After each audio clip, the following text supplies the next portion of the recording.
Dominica, like most of the Caribbean islands, product of the British, had great mentors through our colonial forebears. They gave us good training, even at school. I remember in my era, we had to have our papers corrected by Oxford and Cambridge University. Nowadays, you can go to the Jamaica University in Barbados. Back then, we didn't have that. But what we had was good mentorship. Our cadet corps evolved as part of the extracurricular activities for schools. And as you have well said earlier on, the grammar school has an over 100 years. So did Barbados, Trinidad and Tobago, St. Lucia, Grenada, all had cadet corps, all with the objective of giving the youth something to do, formative things to do, so that when they grow up and go out, they could be challenging anywhere else. And for those of you who have moved from the Caribbean islands to go overseas, you know what I'm talking about. The training we had in the islands has made us so superior to some of our international friends, and I dare say in America, Canada. That's why we were able to move in and outshine them, because we learned things that prepared us for life. When I got into school, grammar school, I was attracted to the cadet corps. I didn't quite like Boy Scouts, and that was my vision. Actually, my template was to become a military soldier. I wanted to be an officer. That's why I took the cadet corps so seriously. And we all have our stories of how you were neglected, you were overlooked, you were bypassed, and finally you got your opportunity. But I took the cadet corps seriously to the extent that in my final year in 1958, after I graduated, because of the fact that I wanted to pursue a military career, the cadet camp was going to be in Barbados in spring of 1959, a year later. I actually requested the headmaster to allow me to register for the year in 1959, although I'd already graduated out of the fifth form, simply so that I can attend school to be able to go to the cadet camp in Barbados. And the reason for that was because the West India Regiment was just being formed in its early stages, and they were seeking for young officers and soldiers from the islands to move to Jamaica. Lo and behold, I went to the camp in Barbados. It was not my first, because we had been to camps before, but I was being, well, how do you say, scouted, looked after, zeroed in on as one of the potential officers for the Jamaica or West India Regiment, as it was known then. Here's a little known story. I was rejected. Top-notch cadet, company sergeant major, rejected. But I'll never forget the final day of the camp when Colonel Maskell from the Jamaica West India Regiment, who had come down to the chief recruiting officer, he called me upstairs where we were overlooking, that is from the Barbados Regiment headquarters, and we were looking at the parade ground. And he says, "Young man, I want to tell you something. You are an excellent cadet. And I think we owe it to you to tell you why you were rejected." And at that time, another colleague of mine from Dominica, his name was George James, deceased, he was demised in the Carnival fire, was marching across the ground. Very nice 6-foot boy, good in stature. And Colonel Maskell says to me, "You see that young man down there? If he had your military prowess, he would have been selected. And if you had his physical stature, you had been selected." But you know why? Back then, things were not politically correct. And there were rules in the military that you had to be a certain height and certain weight. And because they had recruited over 100 soldiers from the islands who were 6-footers, they wanted the first batch of officers to match. Can you imagine my disappointment? Because I wanted to be a soldier. I returned to Dominica, and because of my love for cadets, the headmaster, U.G. Crick, was approached by the students and says, you know, sir, this is one of the best officers we had. Could you please appoint him or get him appointed to be running the Cadet Corps? It was the first time in the history of Dominica that they appointed a non-faculty member, somebody who was not a member of the staff, to run the Cadet Corps. But thanks to the training I had from people like Cecil Goodrich, Captain Goodrich, and A.V. Grell, I was there.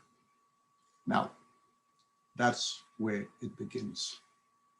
Because I wanted to bring everything I could to treat and train the young men that would come under my administration how to become men.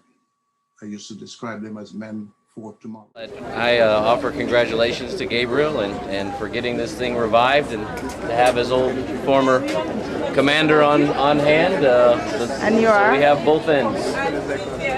It's Major Earle Johnson. Hi, Earle, Mr. Johnson. My pleasure. Nice to meet you, sir. I'm a very What's your opinion on Mr. Christian? Christian? Yes, sir. I mean Captain Christian. Yes, sir. That's the one. What can I say? I sort of regard myself as a father of all of this. And to see someone who started off just as a regular bandsman in my cadet corps many years ago, evolved through the ranks and not only succeed professionally as a very eminent attorney in the United States, but to come and carry on this mantle and to pick it up from here, that does me proud. It shows you that if you throw seeds out and they are planted on good soil, what can come of it. And I think all Dominicans should take pride in this. And all Dominicans should look at this young man as one very, very excellent leader who is not only forging the way ahead, but also demonstrating by his personal involvement an example of what can be done. And my hat's off to them. I feel very, very gratified and proud to be here on this day. Because most people, you see, they are long gone before what they have tried to do is recognized. And to be here today to witness what I'm seeing makes me feel very, very good. I congratulate them, especially Captain Richards, who's gone to the rank of Major. I really take my hat off to them. So hopefully we may have some little Christians or little ones coming from the cadet, if they are well trained within the cadet. Like I say, you plant good seeds on good soil. So that's your hope. You can reap a great harvest. Thank you. Thank you, sir.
I'm thankful and honored that even in the amber of my years, I've not been forgotten. It's been a tremendous pleasure nurturing, raising, and training all you guys. You've made me proud today. I just wish there were many more to be right here to witness this, but I know they'll hear about it. Thank you, Gabriel, for everything you've done. Thank you for being my friend, my protege, and my best student ever. Major, I am here on behalf of all the cadets who would like to be here today and who are not, including your other protege, Major Francis Richards. I was sworn to secrecy. I know had he known he would be here today, but on behalf of Rebuild Dominica, its President LaDonna Drago, its Board of Directors, its supporters, and a grateful Dominican nation, in particular that segment of the nation that remembers your work with the Dominica Defense Force, your work with the Dominica Cadet Corps, your work at the legendary Londonderry Youth Camp. All of these organizations, in particular the Cadet Corps and Youth Camp, nurtured, because we were students then or young adults, the best in us in way of military discipline, character, industry, patriotism, and in the vocational arts at Londonderry, electrical engineering, masonry, carpentry, animal husbandry, agriculture. Thank you, sir. A warm salute and our eternal gratitude for all that you did to be a nation builder and to make Dominica a better place, and also for the Rotary Club and the civic duty that you exhibited here in the United States. When you came to the United States, you did not rest. You continued to be entrepreneurial, innovative, civic-minded, engaged in volunteerism. May God bless you all your days, and your beautiful wife, Heather, and your illustrious family. Thank you. God bless you.